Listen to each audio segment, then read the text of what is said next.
Hello, everyone. Welcome back to the main event. You here with me, Daniel. And Aaron.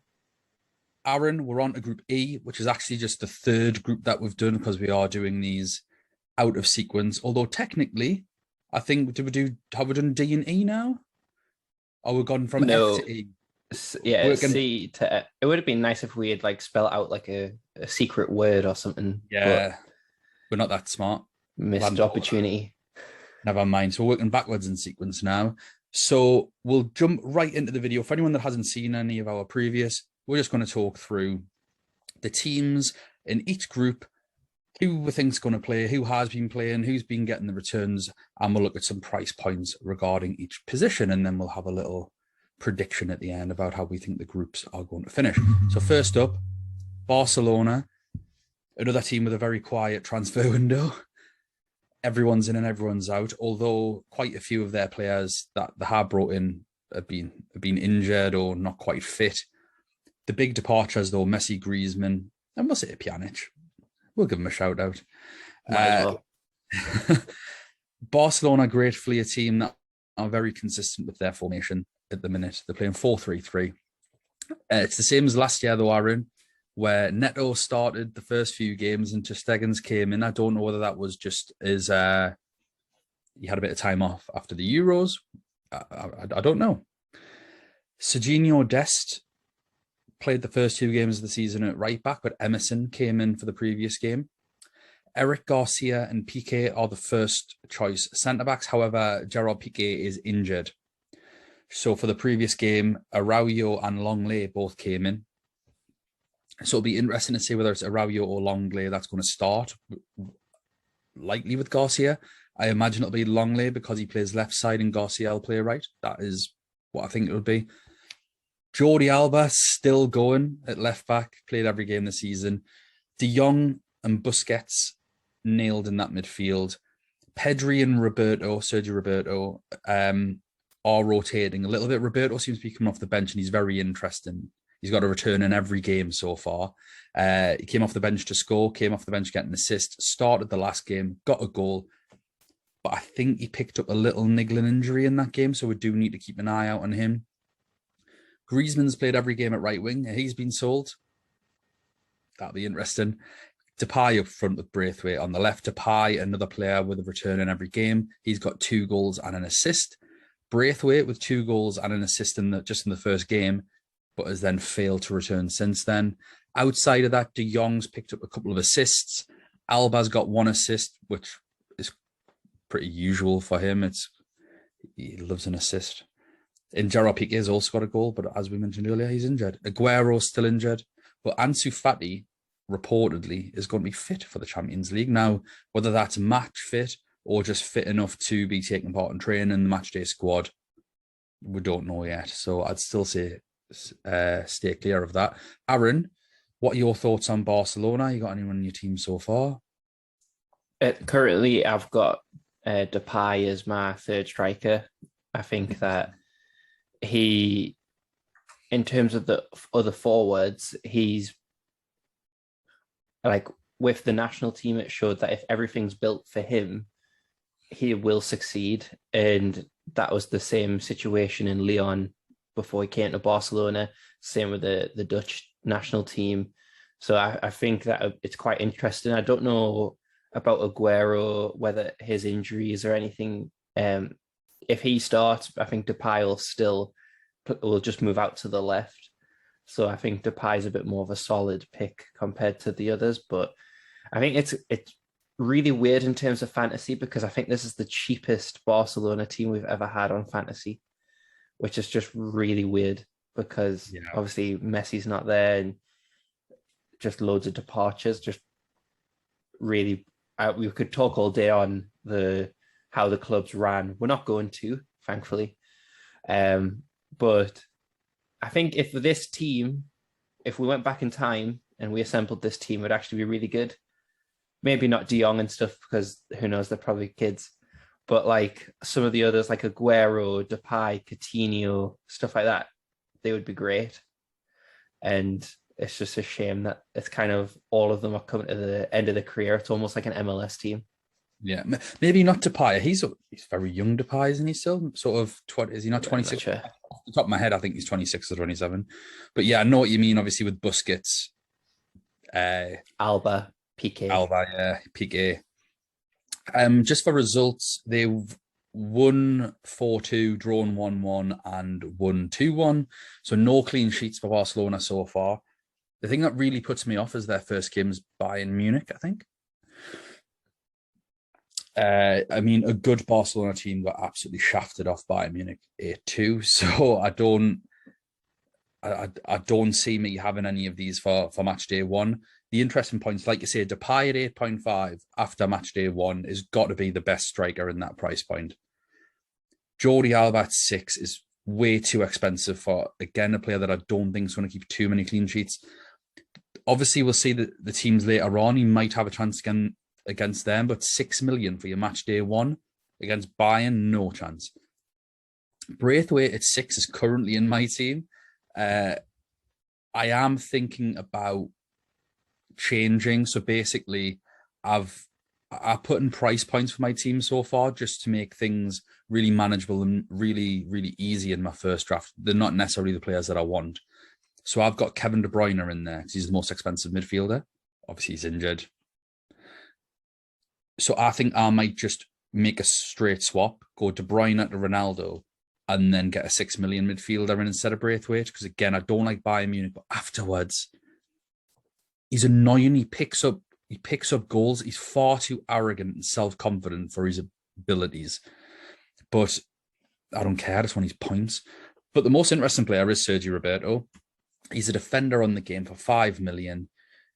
And I think he's played himself into midfield. The problem is like I say, he's picked up a little niggle in the previous Barcelona game. But with 3 returns out of 3, he's one definitely 100% to keep an eye out on for 5 million.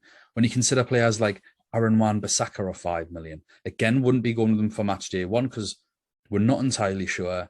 And Bayern Munich, why take the risk, especially for 5 million? But that could be a really good, if you've got someone like Mailer, for example, that could be a really good straight swap after match day one. So he's firmly on a watch list for me. Let's move on to the next team, which is Bayern Munich. If everyone remembers, this is the group of all the Bs, or very nearly the group of all the Bs, as Pot 4 ruined it for us. But Bayern Munich, we aren't going to include a 12-0 win in this because my fingers would hurt after typing everything out. But also, I'm not entirely sure who they were playing, but there might have been semi-professionals by the looks of it. And Bayern didn't play much of a full-strength squad. Choupo-Moting, I think, scored 4. I think you're 4 goals and 2 assists. Says everything. Other than that, though, they drew the first game of the season 1-1. They then beat Dortmund 3-1 in the German Cup final. They then won 3-2 in the league and most recently 5-0 in the league.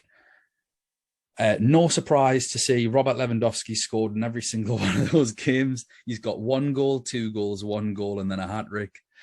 Gnabry has been mixing it about a bit. He's got he's got 2 goals and an assist in those 4 games. He's played every game.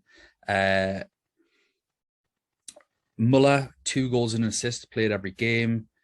Goretzka and Kimmich have played as the double pivot. Kimmich has got 2 assists. Goretzka, no returns as of yet.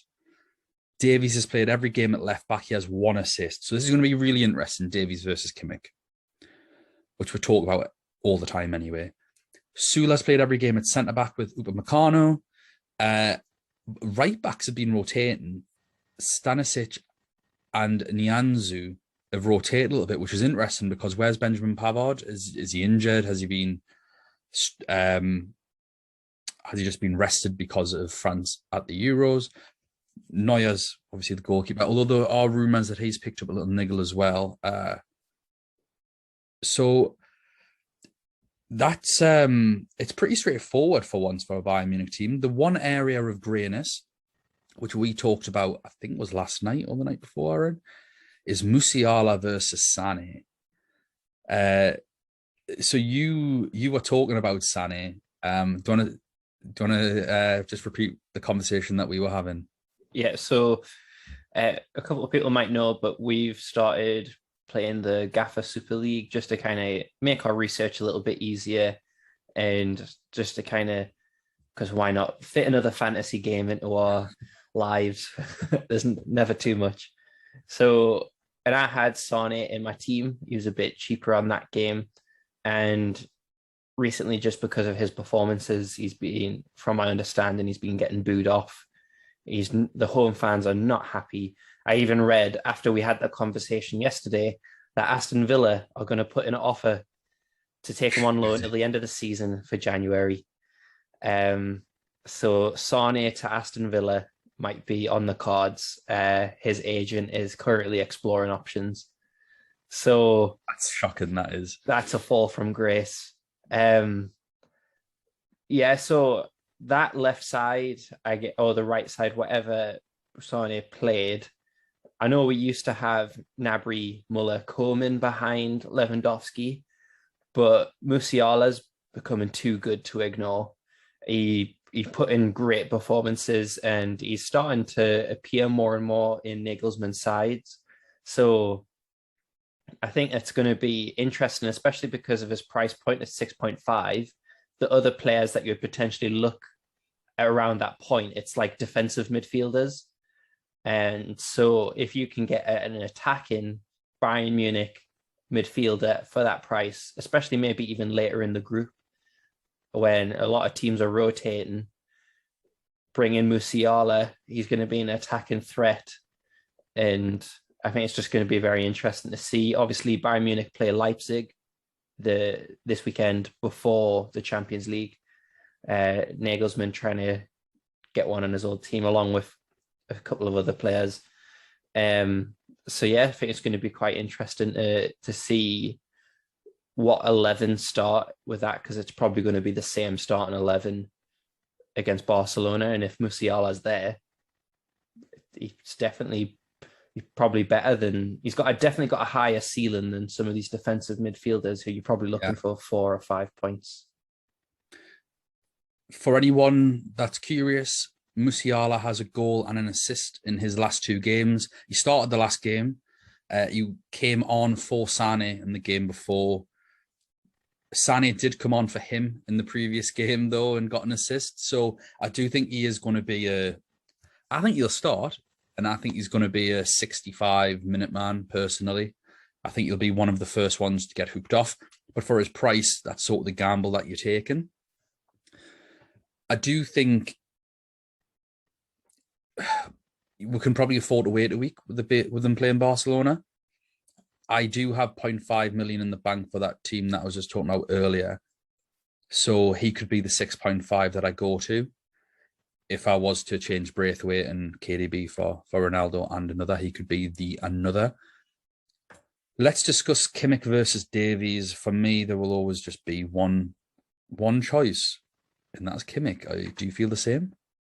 Yeah, not even, I know we agree a lot, but not even just because we are Kimmich fanboys, but I think just in terms of what he provides in terms of set pieces, I think there's also less risk that Kimmich gets dropped compared to Davies, because if Davies doesn't perform to a good quality, you've not Barcelona, Bayern Munich can easily just get left backs like Hernandez and stuff like that. I don't even know. I think Richards has played there before and he's played well, but yeah, you're right. Hernandez, I don't know if he's still injured from the Euros. He picked up a muscle injury, but you're right. I mean, two games in, and Hernandez comes back, and you could be having a completely different issue. Although I will still attest that Hernandez is one of the best centre backs in the world and one of the most average left backs in the world. So I don't know why he's getting played at left back, just because his brother's a great left back, maybe. I don't know. Yeah, potentially. I thought he was bought as a centre back originally. He was. And so, yeah, I think that there's less risk with Kimmich but there's also, in terms of their ceiling and floor, I would say Kimmich's probably got the safer floor. But Davies, just because of that speed, probably. I don't know if he gets that many attacking returns for that price point, though. We talk about this all the time. He doesn't get anywhere near. I don't know if he's got one assist, which is great for a left back. Look, he's got one assist in those first 4 games. He's playing in the Bundesliga, and he's playing for a stacked team. And his assist came in a 5-0 win. So read of that what you will. Kimmich's got 2. Kimmich does get more assists. He gets more goals, but he's playing in midfield and he's on set pieces. For the 0.5, it's an absolute no-brainer that you should go for Kimmich. Kimmich is in my team, and he'll be there forever. Until they get knocked out, he's not going anywhere. Mm-hmm. I think we remember his assist against Barcelona last time when he dribbled through the team in the box and then passed it off. I think that was Barcelona, wasn't it? Davies, yeah. Davies, yeah. When he mugged off Semedo. Kind of like a moment that we don't like. Remembering back, we only remember like the good times of that. Yeah. But in Barcelona, when they did score, it was down that side. So also Alaba smashing into his own net. Let's move on quickly to, Lewandowski. I've seen a few drafts without him in. I don't think he's very highly owned, Lewandowski. I think he's like 11% or 20%. I can't remember. It was either 11 or 21. But either way, for Lewandowski, who is, in my opinion, the best number 9 in the world, is madness. And people might say, oh, they're playing Barcelona. Oh, yeah, Barcelona, that defensively renowned team. The team that they smashed 8 against the last time that they played them. Lewandowski's fixture proof just doesn't matter. And then he's got, obviously, the 2 teams in this group. He's in my team. And I'm not someone that... we talked about this last night or the night before again. Because I think we spoke like every night this week, Aaron. It's lovely to see your face again. Is that I actually jumped off Lewandowski last year at the right time. And I saw a massive benefit to it. But it was because I watched the way he was playing. He wasn't quite in form. Bayern was going through a little period.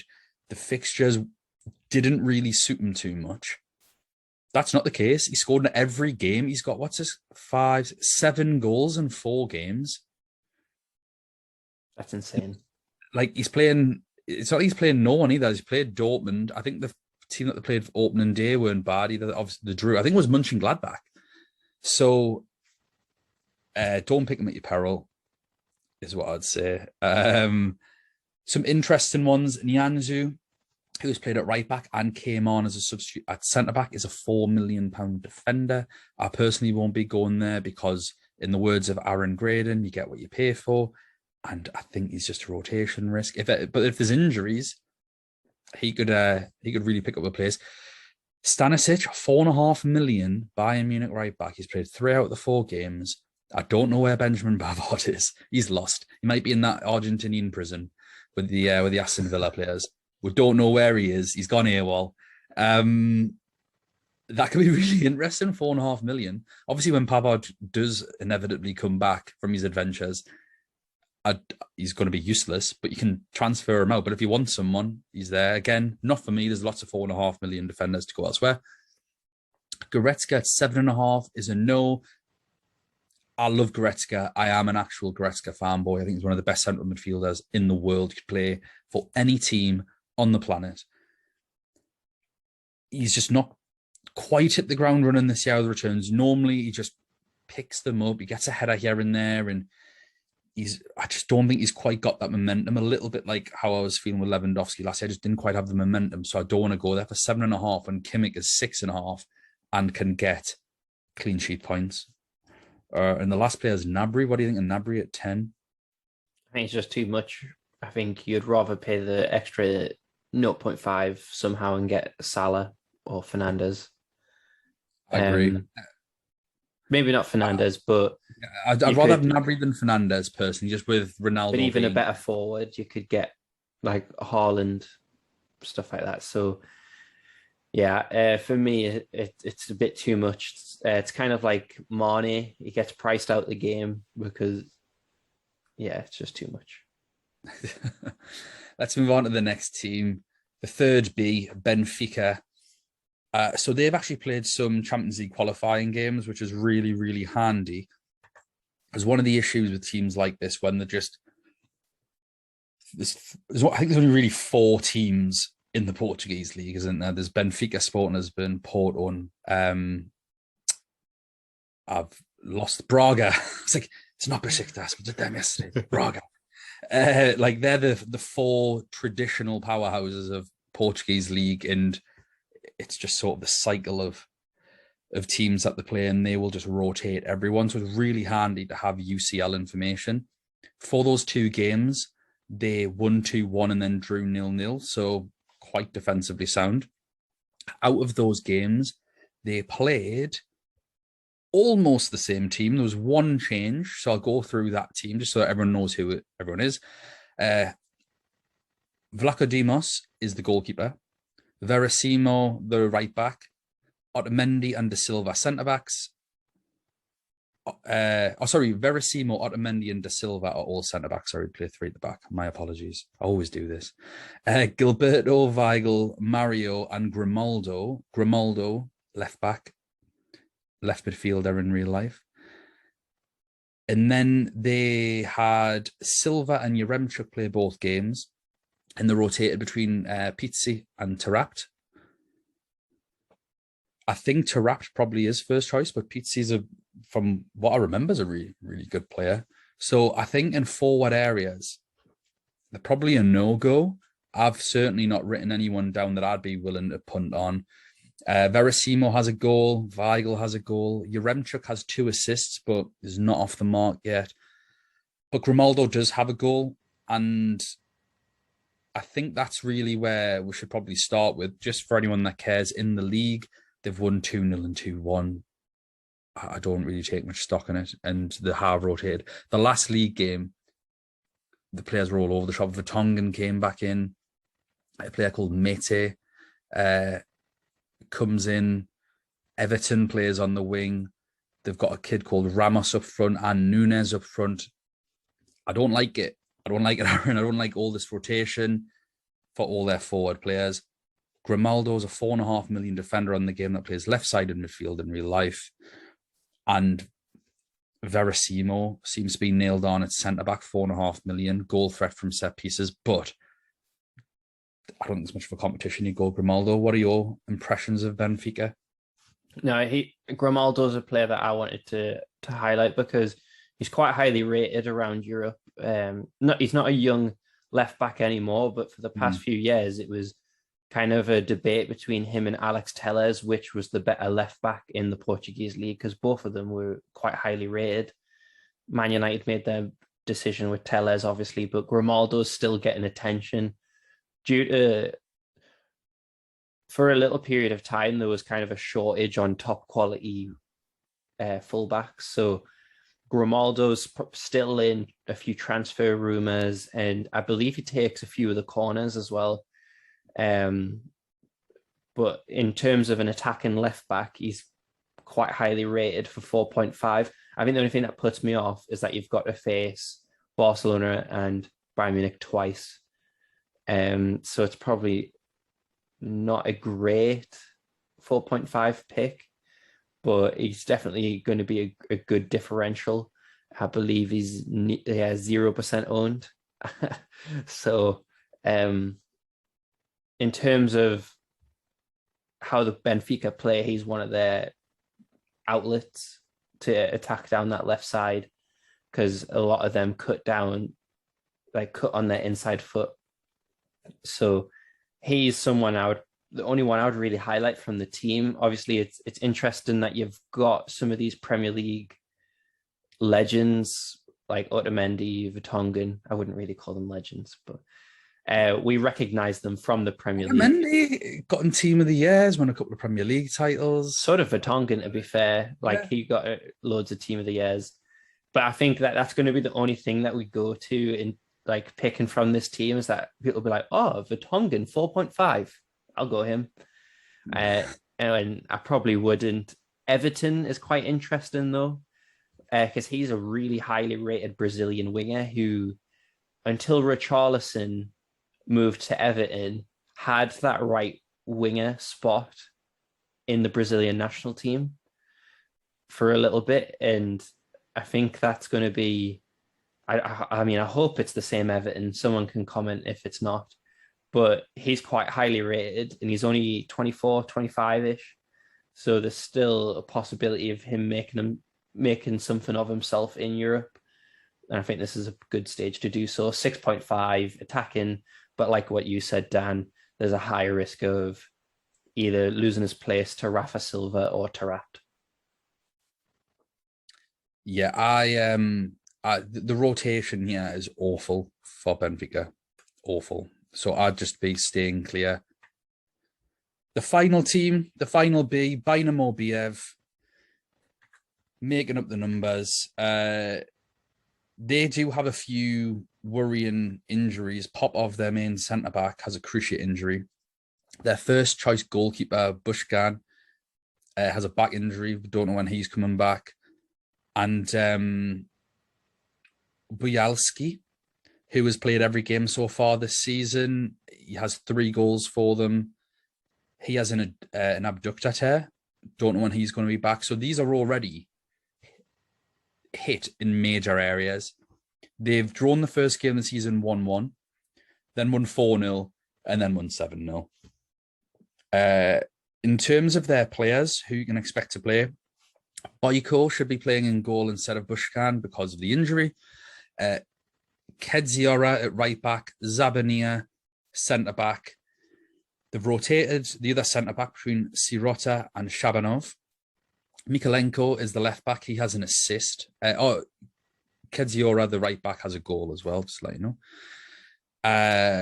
They've got Sidorchuk, who is a holding midfielder.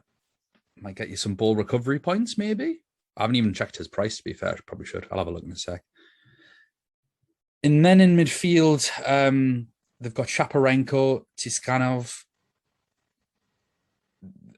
They're the only, I mean, that looks about it, really, because everyone else rotated. Depenya's got 2 goals and assists in his last game, but has been rotated with Antiyaka. Harmash and Shakurin have rotated. Shakurin is the only one with a return. He's got an assist. You know, like anyone's going to be looking at Bynamo Biev players. You say that. Oh, yeah. So I had a look at the percentage of who's been selected from this team. There's one player, isn't there? There's one at 6% who's a midfielder, and then 1%, 4 million goalkeeper, which is obvious why he's there. Yeah. Karavev doesn't even play. He's not played a single game this season. So if you've got him, just pick somebody else. There, we've listed, I think, 2 or 3, 4.5 million midfielders so far in the last couple of podcasts. 2, I think, maybe 1 on each one. Go back, watch them, and pick one of those that play. Nice and easy. Do not pick Karavev. Yeah, don't. But I was looking at the prices of them. They are insanely overpriced. They're 7.5s and 7s. I think they're more expensive than Benfica. Yeah. Why? I don't get it. Dominic Soboslai, you could get for one of these players. Totally avoid for me, Dynamo Kiev. Sorry, Bynamo Biev. Any other thoughts on those? Other than it, I think it's potentially, if you're looking to be aggressive and limitless, I think either Bayern Munich or Barcelona are going to be some teams that you're going to try and get as many players in, especially if you limitless match day 2 while they still have all these injuries. Get Lewandowski in. He's a safe captain for your second day. And then just try and cram in the rest of Bayern Munich's team.